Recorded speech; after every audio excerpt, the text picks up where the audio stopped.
नमस्कार. वहिनी, खरं तर प्रत्येक भागात म्हणजे आता वहिनी म्हटलं रागावू नका, म्हणजे आता होणाऱ्या वहिनी हा ताई, तर आता मला सांगा की कार्यक्रमाच्या सुरुवातीलाच खरं तर सगळ्यांची ओळख करून द्यायची पद्धत होती. आता ओळख करून द्यायची झाली तर कसं करून देणार? या माझ्या सासूबाई होणाऱ्या. नमस्कार. ही माझी मम्मी. नमस्कार आई. हे परेश. हे परेश अहो म्हणायचं ना. हा म्हणजे अहो. हा. आणि हा माझा भाऊ, ते माझे बाबा. नमस्कार बाबा. ती माझी मामी, तो मामा. हा अनुग्रह भाऊ आणि ती ताई आणि ती रुपाली माझी फ्रेंड. अरे बाबा.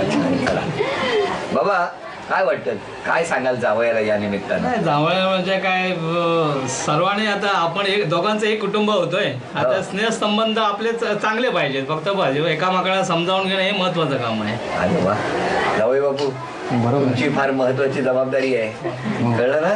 दोन्ही बाजूनी, कारण नुसतंच वहिनींनी सगळं सांभाळायला पाहिजे किंवा या ताईने सगळं सांभाळायला पाहिजे असं नाही, तर तुमची जबाबदारी आहे.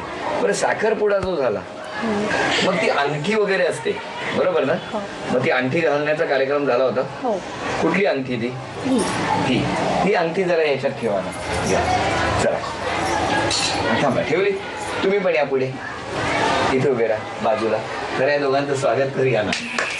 कारण आता ही अंगठी या अत्यंत पवित्र अशा, म्हणजे ज्या काही दिवसांनी यांच्या डोक्यावर पडणार आहेत अक्षता, त्याच्यामध्ये मी आता ती अंगठी लपवलेली आहे. बर, आता या खेळामध्ये जे अंगठी शोधणार ना, अंगठी ज्याच्या मुठीत, पुढे मी काय बोलत नाही, कोणाला मिळते अंगठी?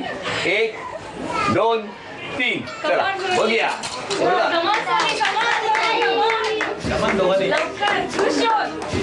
अंगठी शोध. हात पकडून ठेवला आहे. कोणाला मिळाला अंगठी? अंगठी सापडत नाही.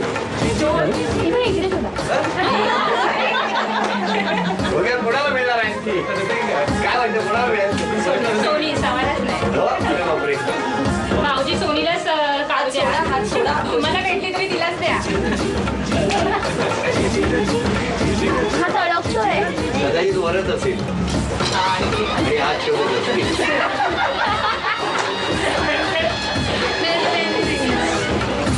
मिळाली.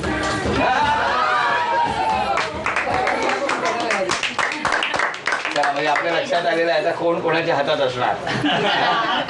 बरं, आता ती अंगठी परत अत्यंत सन्मानाने आमच्या ताईच्या बोटात घाला.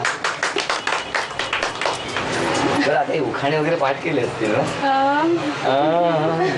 हो की नाही? पण साधारण ठरवलं असेल ना? हा, तुम्ही येणार म्हणून काहीतरी असं ठरवलेलं. मग काय ठरवलंय सांगा ना. होम मिनिस्टरचा एपिसोड होतोय माझ्या घरात. परेश यांचं नाव घेऊन करते संसाराला सुरुवात. अरे वा, पहिली संसार खूप छान हो, आणि त्याचबरोबर परेश खूप छान खेळला. धन्यवाद. तर हे असं घर, आणि या घरात आता माहेरी अर्ध आयुष्य लाडात गेल्यानंतर आता सासरच्या दिशेने निघालेली आमची ताई. आम्ही या निमित्ताने एवढंच सांगणं करू की दिल्या घरी सुखी राहा, त्या घराला आनंदी ठेव आणि कायम नेहमी त्यांच्या सुखासाठी झटत राहा. म्हणजे मलाही खात्री आहे की तेही कुठेही काही कमी पडू देणार नाही, हो ना? आणि हो, किती छान योगायोग आहे. दिल्या घरी सुखी राहा असं या ताईला म्हणत असतानाच झी मराठीवर लवकरच दिल्या घरी सुखी राहा ही मालिका सुद्धा सुरू होते, ती पाहायला विसरू नका. आणि हो, त्याचबरोबर होम मिनिस्टर परिवाराकडून ही शुभेच्छा. थँक्यू. या व्यतिरिक्त नुसतं एवढ्यावरच नाही, कारण त्या दिवशी खरंच लग्नाला पोचता येईल की नाही हे मला माहीत नाही, पण होम मिनिस्टर परिवाराकडून हा एक छोटासा आहे. थँक्यू. लवकरच ही ताई आता वहिनी होणार आहे, तेव्हा तथास्तु पुणे यांच्याकडून. बरं, दिवसभरात मला माहिती आहे खूप छान छान खरेदी झालेली असणार, तरी सुद्धा या पैठणीचाही, मी या पैठणीची खूप वाट बघत होते. तेव्हा लग्नात ही पैठणी सगळ्यांना दिसू दे. तथास्तु पुणेकडून ही पैठणी. थँक्यू. नमस्कार होऊन जाऊ दे. किती छान. दिल्या घरी तू सुखी राहा पाहायला विसरू नका झी मराठीवर. आणि त्याचबरोबर भरभरून या सगळ्यांना शुभेच्छा देऊया, या घराला शुभेच्छा देऊया आणि आजचा भाग इथेच संपतो आहे. पुन्हा भेटूया अशीच एक नवी कोरी पैठणी घेऊन होणाऱ्या नववधूला भेटूया पुढच्या भागात. दिल्या घरी सुखी राहा. आपल्या सर्वांना मनापासून नमस्कार.